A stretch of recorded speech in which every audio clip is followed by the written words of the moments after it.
درآمد الان بخوام به درآمد خودم اضافه کنم، تعویض روغن گیربکس تئوری و عملیش به ما آموزش دادید، خیلی هم خوب.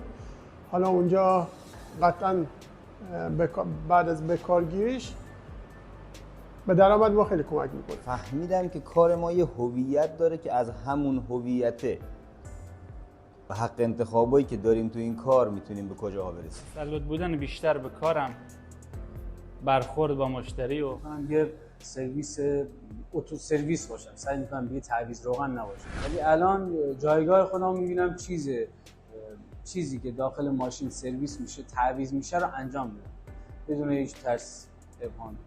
اولین چیزی عوض میکنم هیدرولیک و روغن ترمزه، چون آسونه. بعدش دیگه میرم ATF و قبل دوره فقط به دنبال پول بودم، واقعا سرمایه حساب میکردم، گفتم شغلمو پول در میارم بسه.